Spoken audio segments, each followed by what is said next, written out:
Selamat datang di Suara Cita Edukasi bersama saya Novanda Bulu.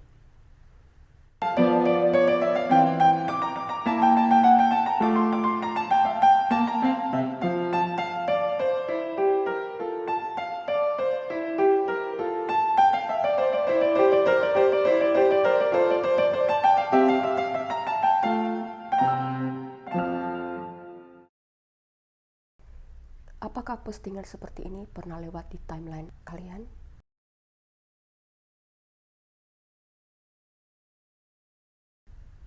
Mengapa kita sering melihat bahwa ada orang-orang yang rajin ke rumah ibadah di sekitar kita, tapi tidak tahu antri, tidak tahu buang sampah pada tempatnya, tidak tahu etika ketika berdebat di rapat, memaki orang lain di jalan kalau ada kendaraan yang menyalip, kalau bikin acara pesta keluarga, putar musiknya sampai pagi, tidak peduli orang lain tidak bisa tidur. Jika belanja di pasar, si penjual menggunakan timbangan yang tidak akurat, dan si pembeli sebaliknya menawar sangat keterlaluan.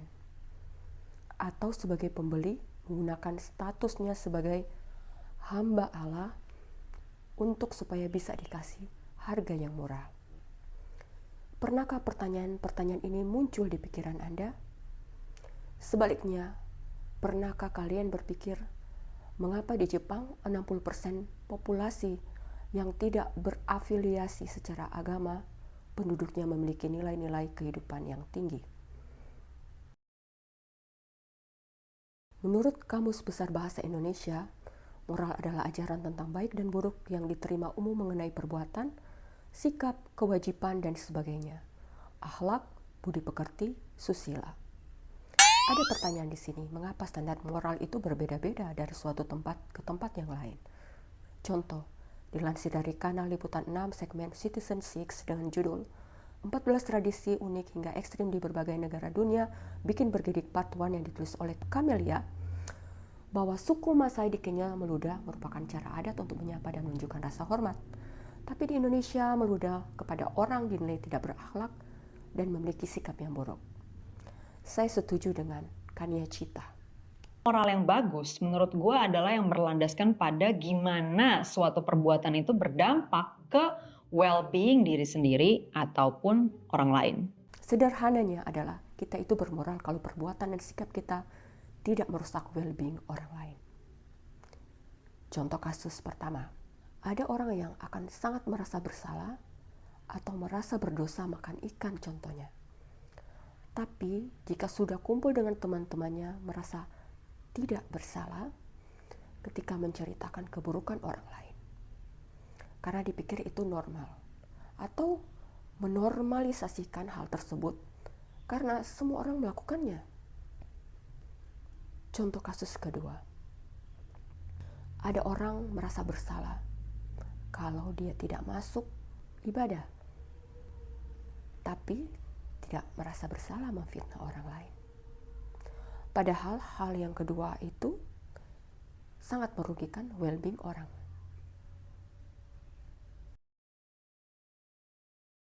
Menurut KBBI, agama adalah sistem yang mengatur tata keimanan atau kepercayaan dan peribadatan kepada Tuhan Yang Maha Kuasa, serta tata kaidah yang berhubungan dengan pergaulan manusia dan manusia serta lingkungannya. Tujuan beragama berbeda-beda tergantung perspektifnya. Yang pertama, secara teologis, yaitu mendekatkan diri kepada Tuhan. Secara psikologis, memberikan ketenangan dan makna. Secara sosiologis, menciptakan harmoni dan struktur moral. Dan secara filosofis, menjawab pertanyaan eksistensial. Kita sepakat bahwa agama itu membawa kita semakin dekat dengan Tuhan. Dan jika kita menuruti kaidah-kaidah yang ada pada agama kita, maka pribadi kita akan semakin memiliki hati nurani yang baik dan menjadi berkat di sekeliling kita.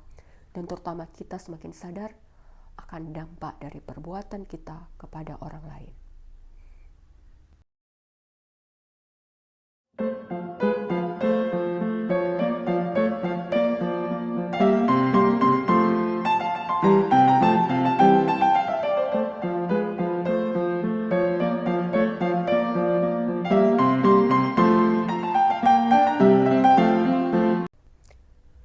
Saya akan mengawali dengan quotes dari Leo Tolstoy, seorang filsuf moral dari Rusia. Jangan banyak bicara padaku tentang agama, tapi biarkan ku melihat agama pada perilakumu. Banyak orang khususnya di Indonesia sulit membedakan moral dan agama. Banyak yang beranggapan beragama pasti bermoral dan dalam agama satu-satunya tempat untuk mencari moral. Di luar agama pasti tidak ada moral. Ini sangat berbahaya ketika terjadi pembodohan oleh oknum-oknum di dalam agama itu sendiri yang dapat ditelan mentah-mentah oleh pengikutnya, yang kemudian melakukan segala sesuatu tanpa menggunakan nalar dan hati nurani. Seperti yang saya jelaskan di awal video ini, beberapa negara ateis memiliki banyak hal-hal yang baik yang mereka lakukan melebihi negara-negara agamis. Walaupun mereka ateis, tidak serta-merta mereka tidak bermoral. Contohnya, Swedia adalah salah satu negara ateis di Eropa Utara, tapi mereka memiliki kebijakan yang mendukung kesetaraan antara pemerintah dan rakyat. Islandia adalah negara dengan pertumbuhan ateis yang beranjak naik, tapi merupakan negara paling damai di dunia. Saya berpikir, surga adalah tempat yang damai. Mungkin banyak orang Islandia yang bisa ke surga karena mereka sudah mempraktekkan damai itu sendiri. Sampai di sini sangat jelas bahwa secara kemanusiaan ada hal-hal universal yang dapat ditetapkan sebagai hal yang bermoral dan tidak. Dilihat dari kemanfaatannya bagi manusia itu sendiri.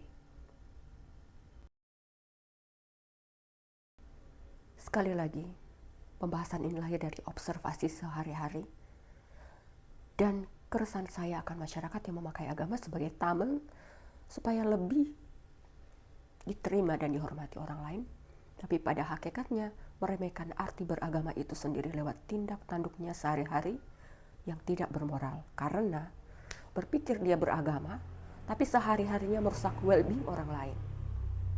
Jika demikian, orang yang menganut ateis lebih mulia dari kita, orang yang mengaku beragama. Bagi saya, kita sebagai manusia harus tahu bagaimana menjadi manusia yang tahu memanusiakan manusia lain terlebih dahulu.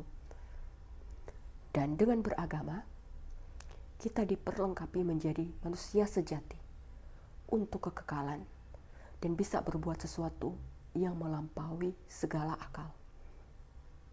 Contohnya, dapat mengampuni, berbuat baik bagi musuh kita, bahkan bisa mendoakan yang terbaik bagi musuh kita. Semoga bermanfaat. Thank you.